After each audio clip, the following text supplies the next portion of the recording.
ඔබ දන්නවද පිළිකාව කියන්නේ එක රෝගයක් නෙවෙයි.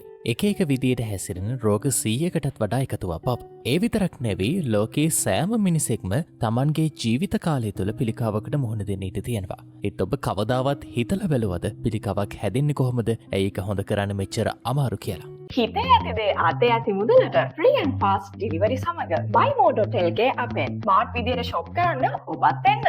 ලංකාවේ අංක 1 ඔන්ලයින් මාකට් ප්ලේස් එක. ඔබේ ශරීරයේ ඇතුලේ මොකක්ද වෙන්නේ කියලා මෙච්චර කල් දැනගෙන හිටියේ නෑ. එහෙම නේද? අද අපි ඒ ගැන කතා කරමු. පිළිකාව හැදෙන හැටි, ඒක හොඳ කරන්න අමාරු වෙන හේතු, ඒ වගේම ඒකෙන් ආරක්ෂා වෙන්න අපිට කරන්න පුළුවන් දේවල් ගැනත්. මේ වීඩියෝ එක බලලා ඉවර වෙනකොට ඔබට පිළිකාව ගැන ලොකු අවබෝධයක් ලැබි. ඒකම ඒකෙන් බේරෙන්න කරන්න ඕන දේවල් ගැන හිතන්න පටන් ගන්න.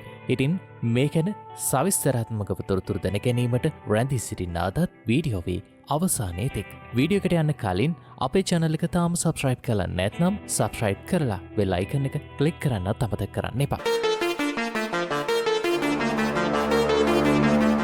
SL Idea ශ්‍රී ලංකාවේ අංක 1 YouTube නාලිකාව.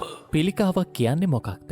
අපේ ශරීරයේ හැදලා තියෙන්නේ සෛල ට්‍රිලියන 37.1ක් විතර එකතු වෙලා. මේ සෛල එක එක විදියට අපේ අවයව හදන්න උදව් කරනවා. හරියට ගමක විවිධ ගොඩනැගිලි වගේ. හැබැයි මේ සෛල අතරින් හිටි හැටි අමුතු සෛල ගොඩක් හැදෙන්න ගන්නවා. ඒවා ඉක්මනින් වැඩෙනවා. වටේ ඉන්න සෛල වලටත් හානි කරනවා. ඔන්න ඒක තමයි පිළිකාවක් කියන්නේ. හිතන්න ඔබේ ශරීරය එක ලස්සන ගමක් වගේ. ඒ ගමේ ගොඩනැගිලි හදන්න, නඩත්තු කරන්න, පරණේවා ඉවත් කරන්න නීති තියෙනවා. හැබැයි පිළිකාව කියන්නේ ඒ නීති කඩන අවුල් සහගත ලෙස ගොඩනැගිලි හදන කණ්ඩායමක් වගේ. ඒකෙන් මුළු ගමම අවුල් වෙනවා. අවසානයේ ඒක විනාශ වෙන්නත් පුළුවන්. ඒ වගේම තමයි පිළිකාවත් අපේ ශරීරයට කරන්නේ. ඒක සෛල මට්ටමින් ආරම්භ වෙලා පස්සේ මුළු ශරීරයම අවුල් කරනවා. අපි දැන් බලමු සාමාන්‍ය සෛලයක් සහ පිළිකා සෛල අතර වෙනස.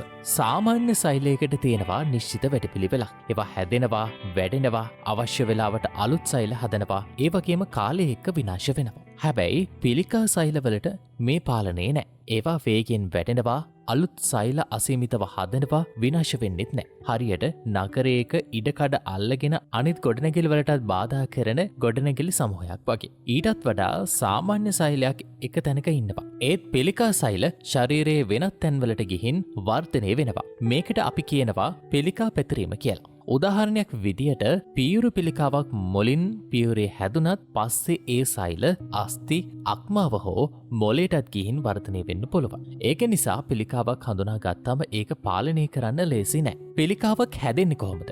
අපේ සෛලවල DNA එක තමයි සෛලයක වැඩපිළිවෙල තීරණය කරන්නේ. DNA කියන්නේ සෛලයක නීති පොත වගේ. ඒකෙන් තමයි සෛල හැදෙන හැටි, වැඩෙන හැටි, අලුත් සෛල හදන හැටි, විනාශ වෙන හැටි තීරණය වෙන්නේ. හැබැයි මේ DNA එකකට මොකක් හරි හේතුවකින් හානි වුණොත් හරියට නීති පොතක පිටුවක් ඉරුණා වගේ සෛලේ අමුතු විදියට හැසිරෙන්න ගන්නවා. මේකට අපි කියනවා DNA mutation කියලා. උදාහරණයක් විදියට හිරු එළියේ UV කිරණ නිසා සමේ සෛලවල DNA වලට හානි වෙලා සමේ පිළිකා හැදෙන්න පුළුවන්. ඒ වගේම දුම්පානෙන් පෙනහළු වල සෛලවල DNA වලට හානි වෙලා පෙනහළු පිළිකාවක් හැදෙන්න පුළුවන්. මේ මියුටේෂන් එකක් තමයි සාමාන්‍ය සෛලයක් පිළිකා සෛලයක් බවට පත් කරන්නේ. පිළිකාවට හේතු මොනවද? DNA වලට හානි කරන දේවල් විවිධයි. ඒවට අපි කියනවා පිළිකාකාරක කියලා. මේවා අපේ පරිසරයේ තියෙන දේවල් වගේම අපේ ජීවන රටාවටත් ඇතුළත් වෙනවා. දුම්කල සහ දුම්පානය පිළිකාවට ප්‍රධාන හේතුවක්. දුම්කල වල රසායනික ද්‍රව්‍ය DNA වලට හානි කරලා පෙනහළු, මොක, උගුරේ පිළිකා හැදෙන්න හේතු වෙනවා. ඒ වගේම ඇල්කොහොල් අධිකව පානය කිරීමෙන් අක්මාව, උගුර, ආහාර මාර්ගයේ පිළිකා අවදානම වැඩි වෙනවා. UV කිරණ විශේෂයෙන් හිරු එළියෙන් සමේ පිළිකා හැදෙන්න පුළුවන්. සමහර වෛරස් උදාහරණයක් විදියට HPV ගැබ්ගෙල පිළිකාවට හේතු වෙනවා. තරබාරුකමත් බලපානවා. අධික බර නිසා පීරු, බඩවැල්, වකුගඩු පිළිකා අවදානම වැඩි වෙනවා. ආහාර පානත් වැදගත්. සැකසූ මස්, රතු මස් වැඩිපුර ගන්න එක බඩවැල් පිළිකාවට හේතු වෙන්න පුළුවන්. ඒ වගේම පවුලෙන් එන ජානමය අවදානමත් තියෙනවා. උදාහරණයක් විදියට PRCA ජාන මියුටේෂන් එකක් තියෙන අයට පියුරු පිළිකාව හැදෙන්න වැඩි ඉඩක් තියෙනවා. මේ හේතු ගැන දැනුවත් වෙලා ඒවයින් ඈත්වෙන එක තමයි බුද්ධිමත්ම විසඳුම. ඇයි පිළිකාවක් හොඳ කරන්න අමාරු? පිළිකාව හොඳ කරන්න අමාරු වෙන්න ගොඩක් හේතු තියෙනවා. පිළිකා සෛල ඉතාම වේගෙන් වර්ධනය වෙනවා. අලුත් සෛල අසීමිතව හදනවා. විනාශ වෙන්නෙත් නෑ. හරියට ගමක ඉඩ නැති තරමට ගොඩනැගිලි හදනවා වගේ. පාලනය කරන්න ලේසි නෑ. ඊට අමතරව පිළිකා සෛල ශරීරයේ එක තැනක ඉඳලා වෙනත් තැනකට පැතිරෙනවා. උදාහරණයක් විදියට පෙනහළු පිළිකාවක් මොළයට ගියොත් ඒකට ප්‍රතිකාර කරන්න තවත් අමාරුයි. ඒ වගේම පිළිකාව මුල් අවධියේදීම රෝග ලක්ෂණ පෙන්වන්නේ නෑ.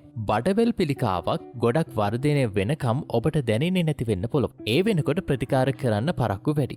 ඊළඟට පිළිකා සෛල ශරීරයේ ප්‍රතිශක්තිකරණ පද්ධතියෙන් හංගාගෙන ඉන්නවා. හරියට හොරෙක් රහසින් ගමකට ඇතුළු වෙනවා වගේ. අවසානයේ සමහර පිළිකා සෛල ඖෂධවලට හෝ විකිරණවලට ප්‍රතිරෝධය දක්වනවා. ඒක නිසා ප්‍රතිකාර බලාපොරොත්තු විදියට වැඩ කරන්නේ නැහැ. නමුත් නවීන වෛද්‍ය විද්‍යාව එක්ක ඉමියුනෝතෙරපි වගේ ප්‍රතිකාර බිහි වෙලා තියෙනවා. ඒවා ශරීරයේ ප්‍රතිශක්තිකරණ පද්ධතිය ශක්තිමත් කරලා පිළිකාවට එරෙහිව සටන් කරන්න උදව් කරනවා. පිළිකාවට ප්‍රතිකාර කරන්න ගොඩක් ක්‍රම තියෙනවා. ඒත් එක්කම ඒවායේ අභියෝගතත් තියෙනවා. සැත්කමක් කරලා පිළිකාව ඉවත් කරන්න පුළුවන්. ඒත් ඒක හැම විටම හැමතැනම කරන්න බෑ. විශේෂයෙන් පිළිකාව පැතිරලා තියෙනවා නම් රසායන චිකිත්සකයෙක් එහෙම නැත්නම් කිමෝතෙරපියකින් පිළිකා සෛල මරන්න බලවත් ඖෂධ භාවිතා කරනවා. ඒත් ඒකින් සෞඛ්‍ය සම්පන්න සෛලවලටත් හානි වෙන්න පුළුවන්. ඒ නිසා තමයි හිසකස් ගැලවීම, ඔක්කාරය, ආසාදන වගේ අතුරු ආබාධ එන්න පුළුවන්. විකිරණ චිකිත්සක එහෙම නැත්නම් රේඩියෝතෙරපියකින් ඉහළ බැලති කිරණ භාවිතා කරලා පිළිකා සෛල විනාශ කරනවා. ඒත් ඒකත් ශරීරයේ වෙනත් කොටස් වලට බලපාන්න පුළුවන්. ඉමියුනෝතෙරපි වගේ නව ප්‍රතිකාර ශරීරයේ ප්‍රතිශක්තිකරණ පද්ධතියට උදව් කරනවා. ඒත් ඒවා ගොඩක් මිල අධිකයි. හැමෝටම ලබා ගන්න බෑ. ටාගටඩ් තෙරපියකින් නිශ්චිත පිළිකා සෛල වලට පහර දෙනවා. ඒත් ඒක ඒ පිළිකාවේ ජානමය ව්‍යුහය මත රඳා පවතිනවා. මේ හැම ප්‍රතිකාරයකම අභියෝග තියෙනවා. ඒත් හැම එකකම අරමුණ එකයි. ඒ තමයි රෝගියාගේ ජීවිතය බේරගන්න එක. ඉතින් පිළිකාවෙන් ආරක්ෂා වෙන්නේ කොහොමද? පිළිකාවෙන් බේරෙන්න අපිට පුළුවන් දේවල් ගොඩක් තියෙනවා. ඒවා ජීවිතයට එකතු කරගන්න එක ගොඩක් වැදගත්. දුම්පානය තමයි පිළිකාවට ලොකුම හේතුවක්. ඒ නිසා ඒකෙන් ඈත් වෙන්න. දැනටම දුම්පානය කරනවා නම් ඒක නවත්වන්න උත්සාහ කරන්න. නැත්නම් කවදාවත් ආරම්භ කරන්න එපා. සෞඛ්‍ය සම්පන්න ආහාර ගන්න ඕන. පළතුරු, එළවලු, ධාන්‍ය වර්ග, ප්‍රෝටීන් වැඩිපුර ගන්න. සැකසූ මස්, රතු මස් අඩු කරන්න. දිනපතා ව්‍යායාම කරලා තරබාරකම වළක්වන්න. ව්‍යායාමයෙන් පිළිකා අවදානම අඩුවෙනව විතරක් නෙවෙයි ඔබේ මානසික සෞඛ්‍යයත් හොඳ වෙනවා. UV කිරණ වලින් බේරගන්න සන්ස්ක්‍රීන් භාවිතා කරන්න. හිරු එළියට යනකොට ආවරණ ඇඳුම් ඇඳම හොඳයි. ඒ වගේම නිතිපතා වෛද්‍ය පරීක්ෂණ කරන්න. මැමෝග්‍රෑම්, කොලොනොස්කෝපි හෝ PSA පරීක්ෂණ වගේ ඒවා ගැන වෛද්‍යවරයෙක් එක්ක කතා කරලා ඔබේ වයසටයි අවදානමටයි ගැලපෙන ඒවා තෝරගන්න. එන්නත් ගැන හිතන්න.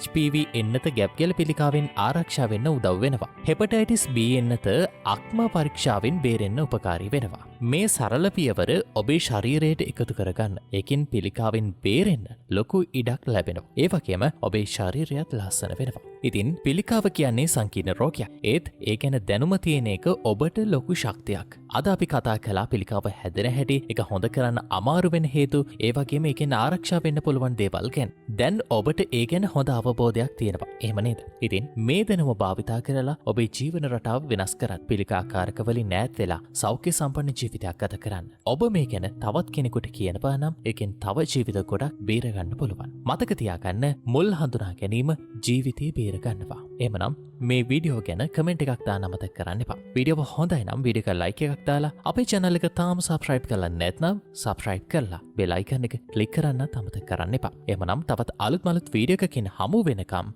අදට මම සමගන්නවා. ඔබට සුබ දවසක්. ආයුෂ බොහෝ වේවා.